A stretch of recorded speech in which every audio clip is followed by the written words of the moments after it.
What truly changes a human being? Is it knowledge? Is it power? Or is it love? We often look at science and philosophy for answers about the nature of human behavior. But when we stop and pay attention, we realize that one simple yet profound force seems to transform people more than anything else: love. But not love in the shallow sense that is marketed in movies or confined to fleeting emotions.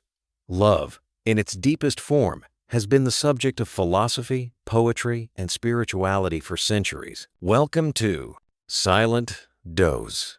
Today we will describe how love changes the behaviors of people with philosophies of great thinkers and scholars. Rumi danced with it, Plato reasoned about it, Aristotle classified it, Socrates questioned it, Augustine sanctified it, Nietzsche reimagined it, and Fromm taught it as an art. And in all of these explorations, one thing becomes clear: love is not just a feeling, it is a mirror that reveals who we are and who we can become. Rumi, the mystic poet, saw love as the breaking of barriers. He believed that the soul is trapped behind walls of ego, fear, and pride.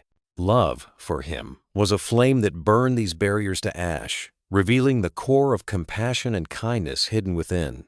He would say, "Your task is not to seek love, but to find all the barriers you have built against it."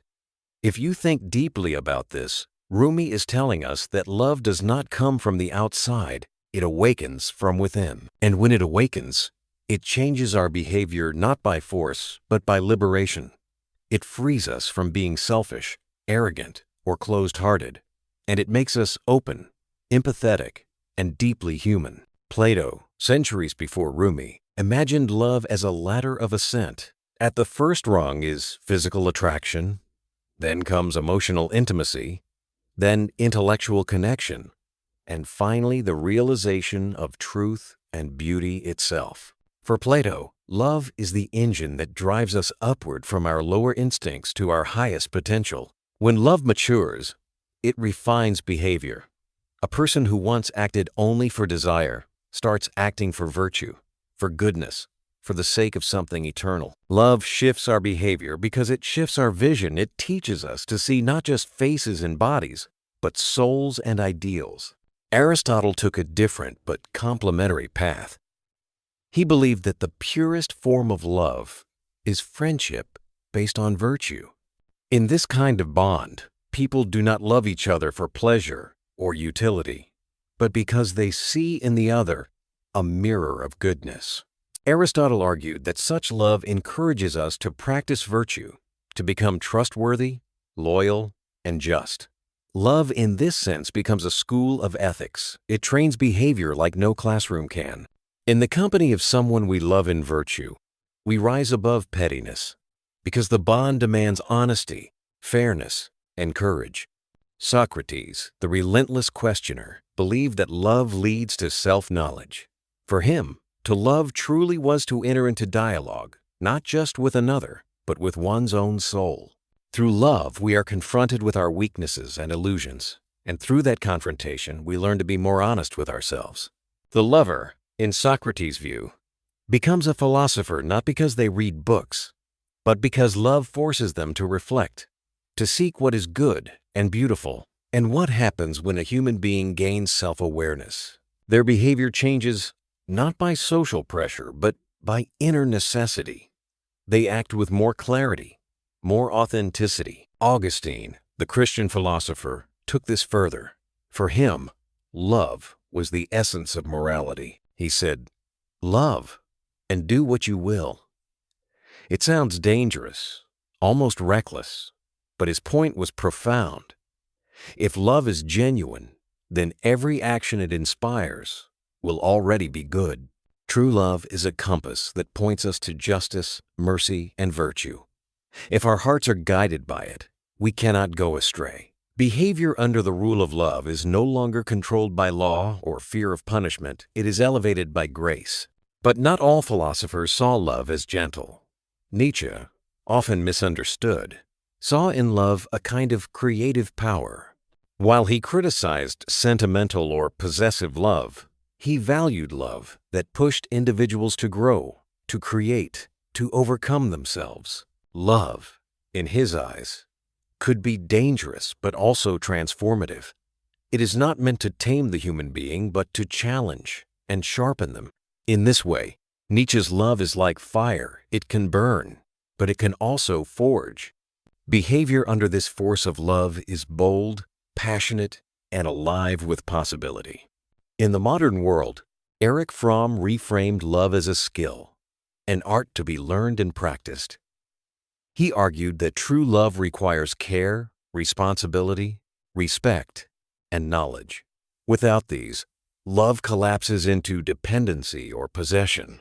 With them, love becomes the highest form of maturity. Fromm's insight is critical for our times. Love is not a passive emotion that simply happens to us. It is a discipline that shapes our character.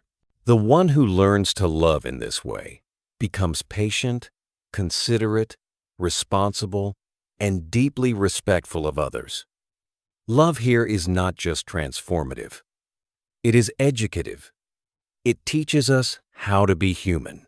Now, if we weave together all these perspectives, a picture begins to emerge. Love is not one thing.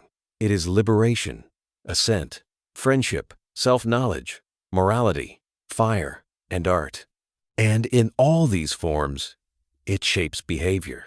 It softens the hard, uplifts the fallen, disciplines the reckless, awakens the ignorant, and inspires the stagnant.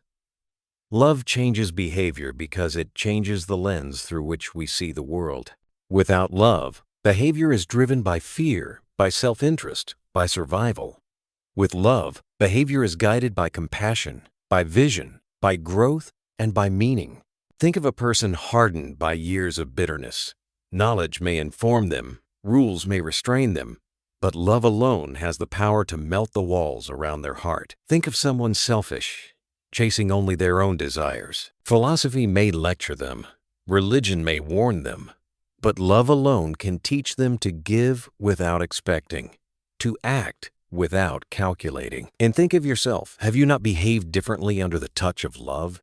Have you not been gentler, braver, more alive? That is the silent revolution love brings. Love, then, is not just a private emotion. It is a force that rewrites human behavior across history and cultures. It is why empires fell and poems were written, why wars began and peace was made, why people sacrificed their lives and why others discovered their true selves. Love is not a weakness. It is the greatest teacher of strength. It does not just decorate human life, it defines it.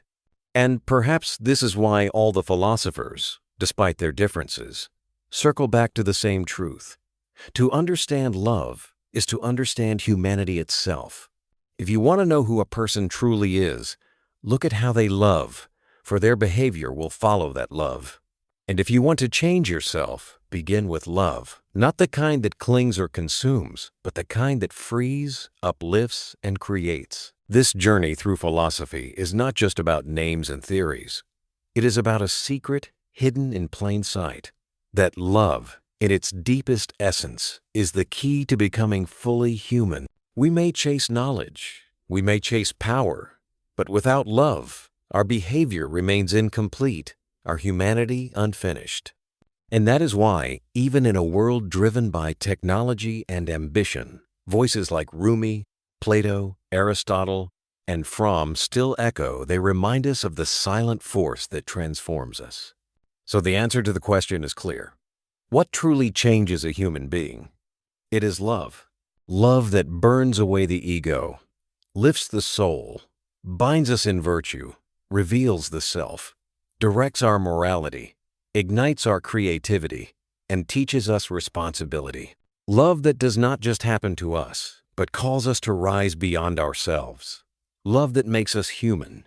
And in this reflection, as you let these ideas settle, remember, sometimes the deepest truths are not shouted, but whispered. They arrive not as noise, but as a silent dose, gentle, powerful, and transformative. Stay connected with Silent Dose.